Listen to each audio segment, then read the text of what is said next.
오늘 아침에 하나님께서 우리에게 주시는 말씀은 갈라디아서 5장 22절로 23절까지의 말씀입니다.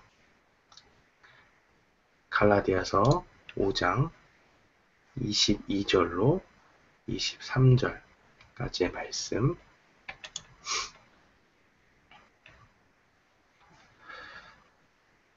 함께 봉독하겠습니다.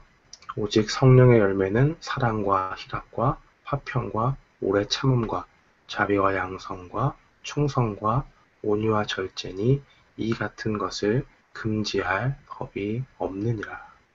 아멘.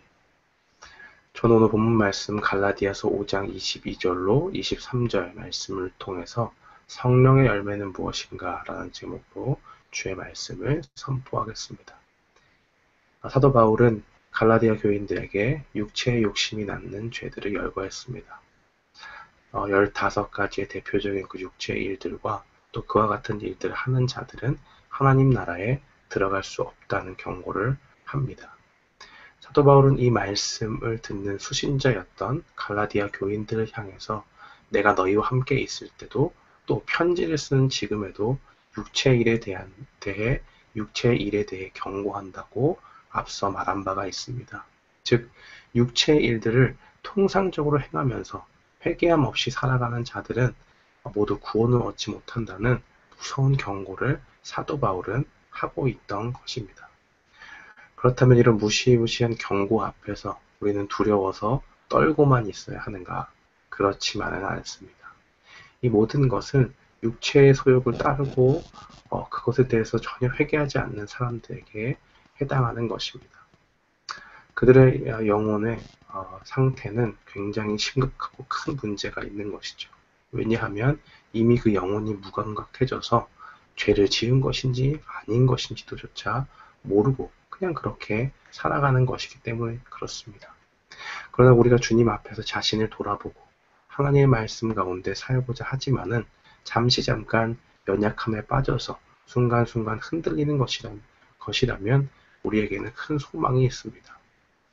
어디서부터 어떻게 고쳐나가야 할지 모르는 상황일지라도 우리가 주님 앞에서 죄를 돌이키기를 원한다면 성령님께서는 우리를 도와주시기 때문에 그렇습니다.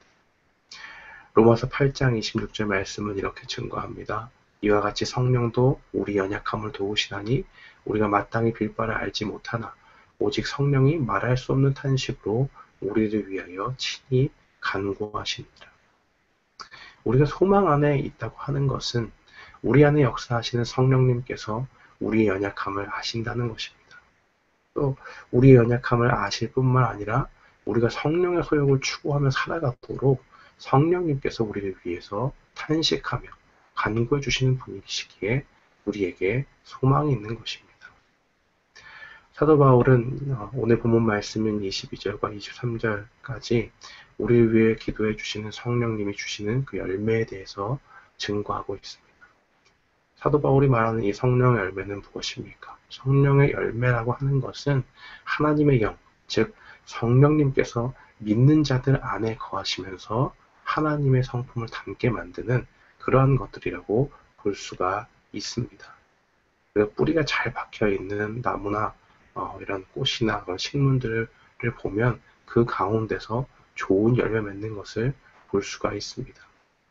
우리가 하나님 안에 믿음의 뿌리를 깊이 내리고 있으면 우리에게 하나님의 그 좋은 성품들이 열매로 우리 안에서 맺어지는 것과 같다는 것입니다. 사도 바울은 이 성령의 열매를 하나님과 또 다른 사람들 그리고 자기 자신에 대한 그리스도인의 태도, 크게 이렇게 세 가지 카테고리를 나눠서 증거하고 있다고 볼 수 있습니다. 첫 번째로 우리가 살펴볼 것은 하나님에 대한 우리의 태도에 관한 것이고 그것은 사랑과 희락과 화평입니다. 오직 성령의 열매는 사랑과 희락과 화평과 라고 그렇게 오늘 본문 말씀이 시작하고 있죠. 하나님을 사랑하는 것은 하나님의 성품을 가장 잘 드러내는 성품입니다. 그러한 하나님의 사랑은 성경을 통해서 우리에게 비춰질 때 특별히 아버지의 이미지를 빗대어서 성경은 많이 표현하고 있습니다. 성경은 구원받은 우리가 하나님을 아바 아버지라 부른다고 표현합니다. 우리 육신의 아버지가 자녀를 위해 헌신적으로 사랑하시는 것과 같이 하나님도 그와 같은 사랑을, 사실은 더욱더 깊고 넓은 그 사랑을 우리에게 주신다는 것이죠. 신명기 1장 31절 말씀에 보면 이렇게 증거하고 있습니다. 광야에서도 너희가 당하였거니와 사람이 자기 아들을 아는 같이 너희 하나님 여호와께서 너희의 행로 중에 너희를 아느사 이곳까지 이르게 하셨느니라. 주일학교 예배를 인도하다 보면 어린아이들이 너무 시준이나 시아가 아빠를 막 찾아가지고 마침내 그 품 안에 안겼을 때 환하게 웃는 모습을 종종 봅니다.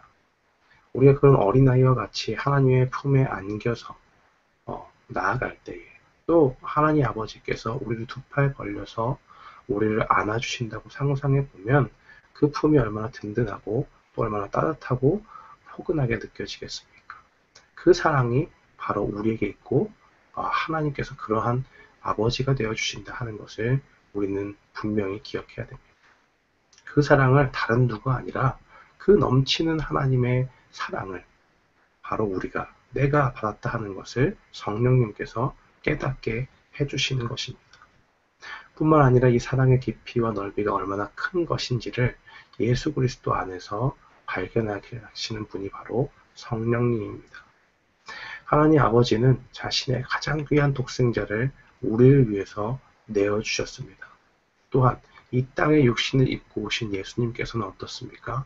우리를 위해서 우리의 죄를 대신 지시고 자신의 목숨을 주기까지 바치시지 않았습니까? 성령님께서는 이러한 모든 것들을 성도들이 깊이 깨닫게 하시고 비로소 하나님을 사랑하게 하십니다.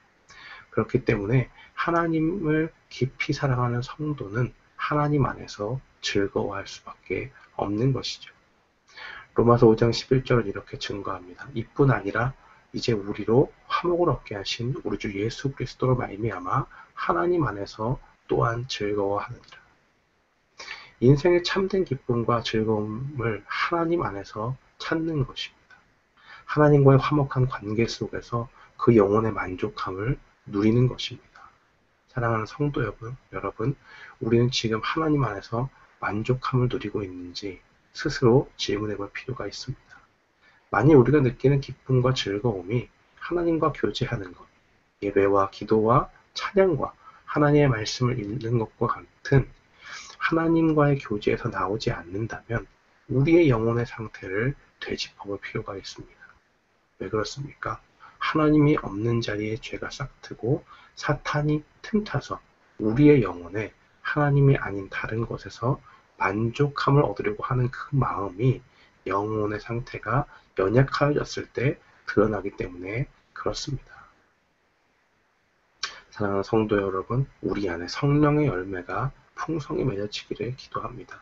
특별히 하나님의 크신 사랑을 깨달아 하나님을 사랑하고 그 안에서 만족하고 기뻐하며 하나님과 화평한 관계 가운데로 나아가는 저와 여러분이 되기를 주님의 이름으로 축원합니다. 두 번째로 우리가 살펴볼 것은 오래 참음과 자비와 양선에 관한 것입니다. 오래 참음은 남들로부터 해를 입으면 즉시 보복하고자 하거나 그런 원수를 갚는 것에 정반대의 말이죠.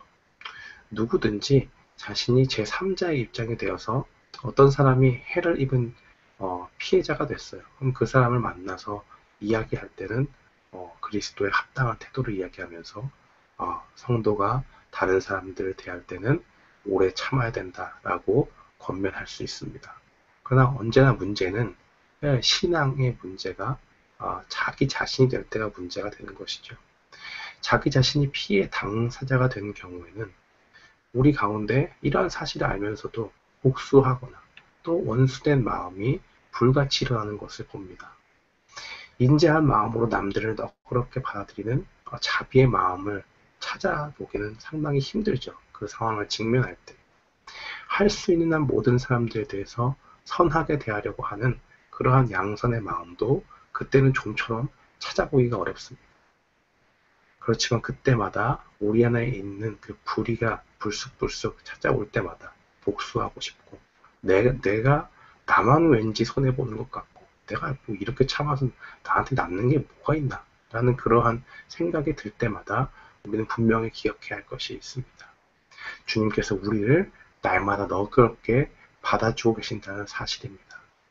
우리가 주님 앞에 죄 짓고 나아가면 우리 마음을 괴롭죠. 그러면 하나님 앞에 회개하지 않습니까? 그때마다 하나님께서는 우리가 회개할 때마다 그것이 횟수가 얼마나 됐든지 간에 상관없이 주 앞에 용서함을 받게 한다는 사실은 우리가 하나님 앞에 다른 사람들을 대할 때 오래 참음으로 나아가는 그러한 열쇠가 됩니다. 그리스도께서 십자가에 죽으신 것은 자신의 죄가 아니라 우리의 죄를 대신해서 죽으신 것 아닙니까?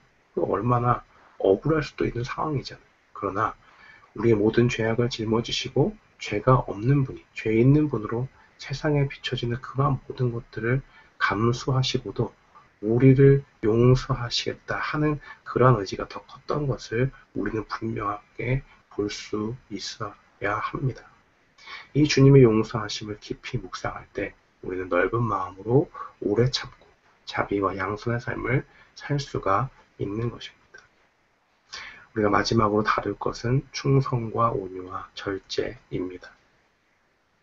이 충성은 피스티스, 즉 신실함으로 번역이 가능한데, 신실함은 기본적으로 하나님의 신실하신 그 성품을 말하지만 여기서는 성령님께서 신자 안에 그 성품을 닮게 해주시는 그 신자의 믿음을 가리킵니다. 어떠한 상황에서든지 또 견고한 믿음 가운데 서 있는 사람은 성급하게 화를 내지 않고 조급해하지도 않습니다. 왜냐하면 그 모든 상황 중에 가장 좋은 것을 하나님께서 주신다는 그 믿음 가운데 그가 서 있기 때문에 그렇습니다. 따라서 그들의 성품 안에는 온유함이 묻어나게 되죠. 또한 하나님을 사랑하는 그 사랑 안에 거함으로 그들의 삶은 무절제적인 삶이 아니라 내 맘대로 막 이것은 했다가 안 했다가 변덕스럽고 하는 것이 아니라 하나님의 사랑에 근거해서 하나님께서 기뻐하시는 일들을 하기 때문에 자기 자신을 절제하는 그런 성품을 가지게 됩니다.